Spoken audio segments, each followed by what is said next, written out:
Hello, geeks, freaks, and all those unique. This is EmceeFrodis. So, when I first started this channel many, many years ago, I think several hiatuses ago, one of the first things that I ever reviewed was Wonder Woman, the 2017 Wonder Woman movie.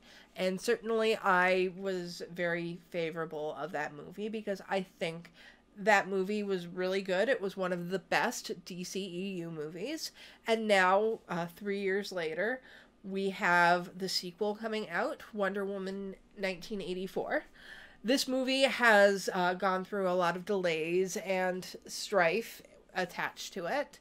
And Warner Brothers decided that due to the COVID pandemic that they were going to release it on HBO Go, and here in Canada they did it as a premium rental,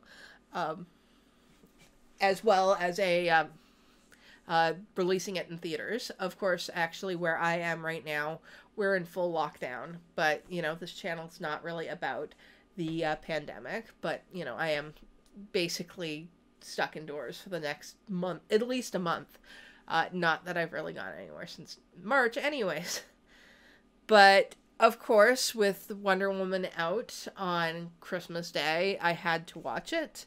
So, this movie takes place between the first Wonder Woman movie and Wonder Woman's appearance in Batman v Superman: Dawn of Justice. And we see Diana hasn't really moved past the death of Steve Trevor in Wonder Woman. But she is working as an anthropologist, and but not, she's in the world, but she's not really a part of it. She is fighting in secret, though I have trouble with how secret it really is. Wonder Woman rescues people in broad daylight, wearing just the brightest colored costume, and she thinks that taking out cameras and going shh to little kids is really gonna keep her secret. Like, how was there so little about her for Batman v Superman? Now, I get that DC have been kind of, they had started with like this interconnected universe, but they kind of realized that they're not Marvel, and so they want to pull everything apart. They just want to keep the parts that work and forget the rest of it. And so Wonder Woman works for them, so they kind of want to carry on the Wonder Woman story without worrying about Justice League or whatever. And I don't know. I think they could have saved themselves a lot of problems with this if they had just not had this be a period piece. Because I know it doesn't feel like it, but 1984 is period. Anything that's not in the present day does qualify as a period piece. The 1984 setting of Wonder Woman does not add anything in particular to it. Yes, we had a few jokes about costuming, and there are some 80s fashion, but I feel like the 1984-ness contributed more to the promotion of this movie than it did to the movie itself. And part of the problem with making it a period piece is that it's kind of a foregone conclusion on everything. We know in Dawn of Justice that Diana is not with Steve Trevor. We know that we know that Diana is going to survive. We know that whatever Max Lord is doing is not going to succeed. Now, I mean, this is all stuff that we generally, know. You assume as viewers that Diana is going to be able to win. But we would like to have some stakes. And that is one of the problems when you're doing a period piece. That there is a foregone conclusion with these kinds of battles. And unless you have a very distinct reason for setting it in this time period, then, make it a modern. So this movie for me felt very disjointed. And I think part of the problem is that Diana didn't have the focus on this movie. I felt a lot of times that they lost her narrative. Now, she starts out this movie feeling disjointed and lost from everybody else. So it should make sense that we don't stay with her the entire time. And also, I think part of what happened with this movie is that it was a reaction to the criticisms of the original, that a lot of people had problems with the third act of the first Wonder Woman movie, and a lot of that stemmed from people not caring for Ares as a villain. He was a very, poorly drawn character, very one-dimensional. So this movie really goes to lengths to try to establish Cheetah and Max Lord as three-dimensional characters. But by doing that, they take a lot away from Diana's story. Diana just kind of feels like the connective tissue of this movie. Meanwhile, it seemed like the actual storyline that was going on was Max Lord's and Cheetah's and even Steve Trevor. It felt like I saw their storylines a lot more than I saw Diana's, who just kind of kept everyone together. But the movie is Wonder Woman. I want Wonder Woman's story. Again, this contributes to the problem with it being a period piece, but Diana's feeling disconnected from everything, and so she's able to have this time with Steve again, and Steve, first of all, I feel like Steve is the one who Steve gets the sacrificial moment yet again. Yes, Diana does have to revoke her wish, but she only does that because Steve basically forces her to do it. He, lays out everything to her, but it is his choice to do the sacrifice, which, again, takes away from Diana's character. But Steve implores Diana to connect with this world. He's like, I've had this chance to see this new world, and it's amazing. Please connect with it, be in it.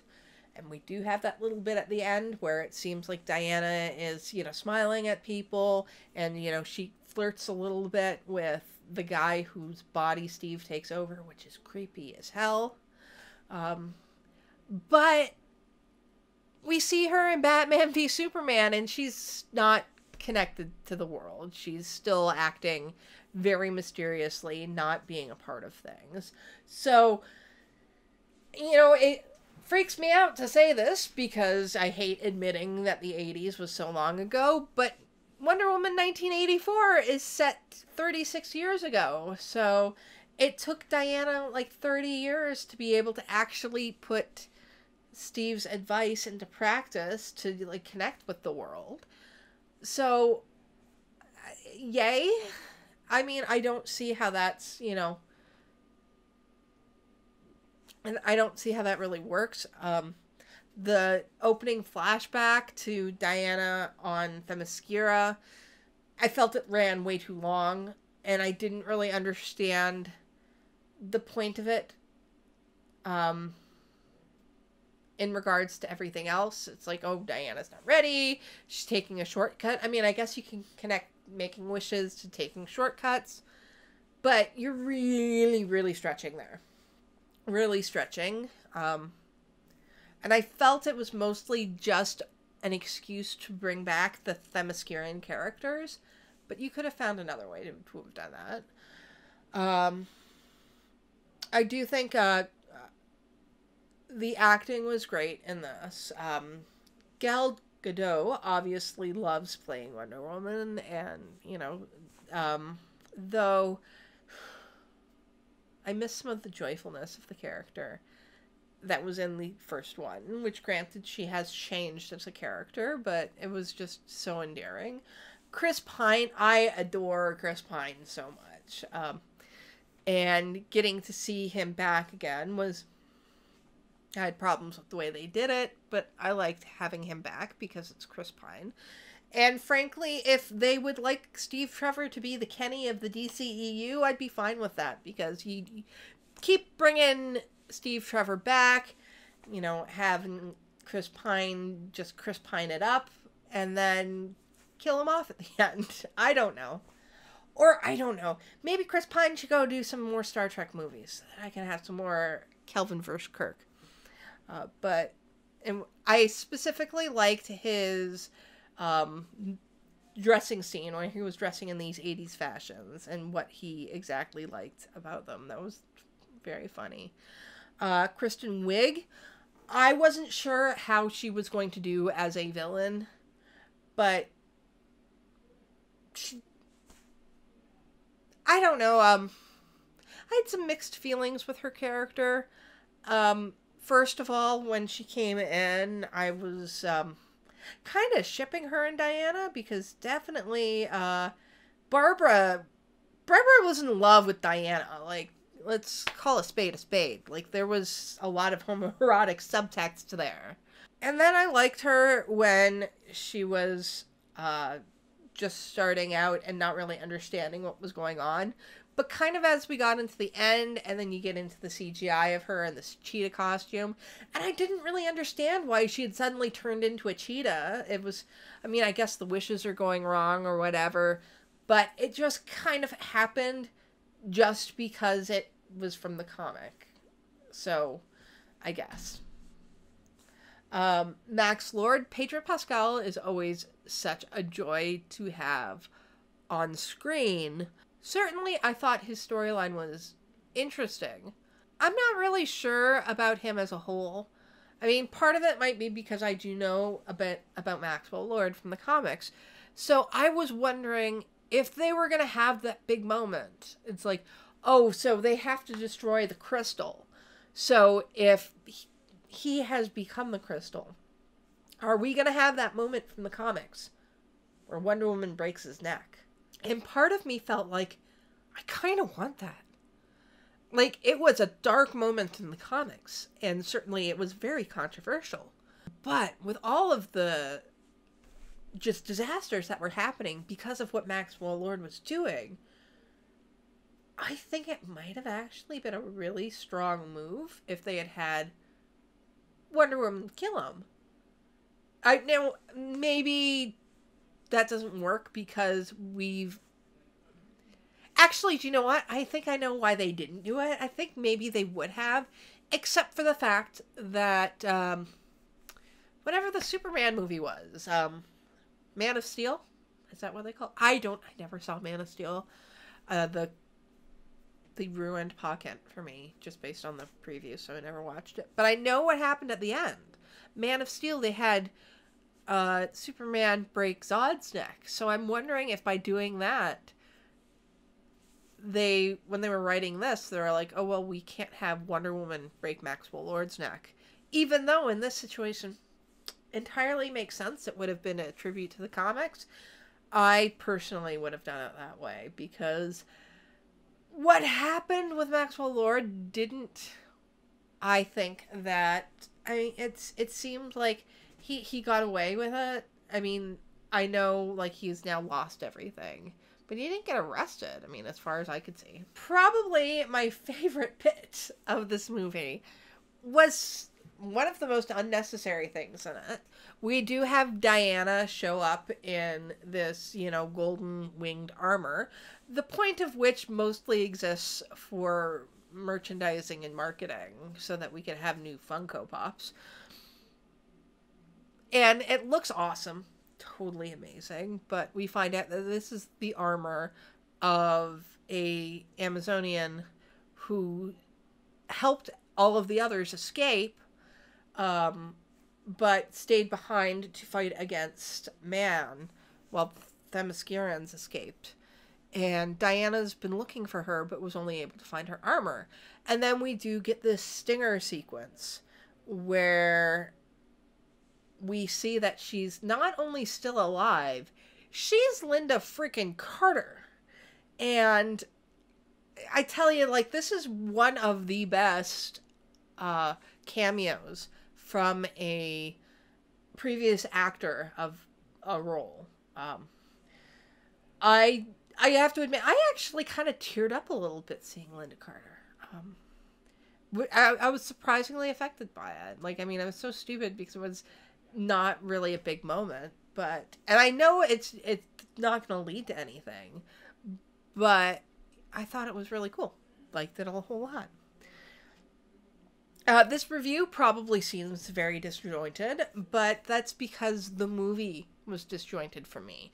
You did have like these weird sections where it's like, okay, so we're going to have this flashback with Diana, then we're going to go into the Barbara story, then we're going to go into the Max Lord story, then we're going to go into the Steve Trevor story, and then we're going to go into the Diana story. And I mean, like, I didn't hate it. It was fine. It was a very, you know, it was a way to, you know, pass 2 hours.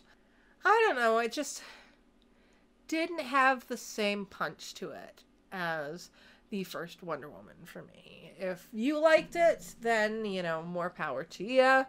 But for me, I just don't know if I'm going to be revisiting this one a lot. So comment down below with your thoughts on Wonder Woman 1984. If you like my videos, please subscribe to my channel. I do videos on a lot of different things. In January, I'll be starting to do reviews on WandaVision, but I also do video essays and reviews on Star Trek, Star Wars, Supernatural, Doctor Who, and lots of other geekery. If you'd like to support me, please go to my Patreon, where you can get early access to videos, participate in polls, and other things. You can also buy me a coffee. If you'd like something to wear, you can go to my Redbubble or TeePublic for my geeky graphic designs. Today, I am wearing my Starfleet Bisexual Pride shirt, which comes in many different pride flags. So until next time, live long, and may the Force be with you.